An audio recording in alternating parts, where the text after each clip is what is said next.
Hello అందరికీ. This is Thiru. Welcome to lucky cooking and vlogs. ఫ్రెష్‌గా ఉన్న నిమ్మకాయలతో నిమ్మకాయ పచ్చడి అయితే పట్టి చూపిస్తాను. ఇక్కడ నేను 12 తీసుకున్నాను. ఇలా యెల్లో కలర్‌లో ఉన్నవే తీసుకోవాలి. నిమ్మకాయ మెత్తగా ఉండకూడదు, గట్టిగా ఉండాలి. అయితే ఈ నిమ్మకాయల్ని వాటర్‌లో క్లీన్ చేసుకుని తడేమి లేకుండా పొడి క్లాత్‌తో తుడుచుకున్నాను. ఈ నిమ్మకాయల్లో విత్తనాలన్నీ తీసేసుకుని 8 ముక్కల్లో అయితే కట్ చేసుకున్నాను. నాకు ఇలా చిన్న ముక్కలుగానే ఇష్టం. కొంతమంది పొడవుగా కట్ చేసుకుని చేస్తారు. నేనైతే ఇలా ప్రిపేర్ చేస్తాను. ప్రాసెస్ చూడండి. కప్పుతో అయితే చూపిస్తాను.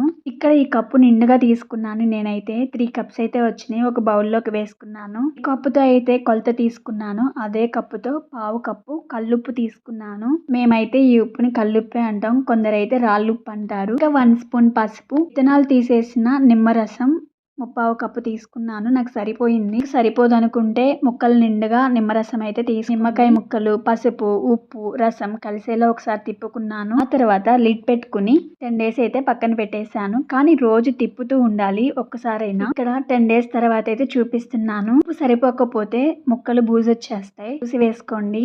చక్కగా ఊరింది. సరే అయితే కలుపుకుని పక్కన పెట్టేశాను. ఇప్పుడైతే స్టవ్ ఆన్ చేసుకుని 1 స్పూన్ ఆవాలు, పావు స్పూన్ మెంతులైతే వేయించుకున్నాను. ఆవ పొడి ఎక్కువ వేసినా ఓకే. మెంతులైతే ఎక్కువ వేసుకోకూడదు, చేదొస్తుంది. పూర్తిగా చల్లారిన తర్వాత గ్రైండ్ చేసుకున్నాను. ఆవ పొడి, మెంతి పొడి యాడ్ చేసుకున్న తర్వాత అరకప్పు కంటే కొంచెం తక్కువే తీసుకున్నాను కారం.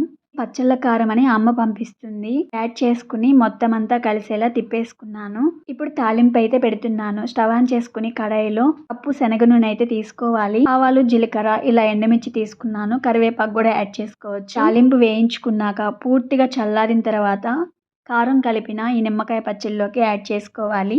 ఇలా మొత్తం అంతా కలిసేలా తిప్పేసుకుని 2 డేస్ పక్కన పెట్టేసేయాలి. కారం, నూనె నిమ్మకాయ పచ్చడికి పట్టే వరకు. తర్వాత నేనైతే ఇలా ఒక డబ్బాలో పెట్టుకుని ఫ్రిడ్జ్‌లో అయితే పెట్టేసుకున్నాను. మంత్లో అయిపోయింది. పచ్చడి అయితే వేడి వేడి అన్నంలో వేసుకుని తినేవాళ్ళం. లేకపోతే పెరుగన్నంలో నంచుకునేవాళ్ళం. నాకు ఈ కొలతలు సరిపోయినాయి. కారం కూడా చక్కగా సరిపోయింది. ఆయిల్ కూడా, ఉప్పు సరిపోకపోతే బూజొచ్చేస్తుంది. నాకు సరిపోయింది క్వాంటిటీ. సింపుల్‌గా ఇలా అయితే పెట్టేసుకోవచ్చు.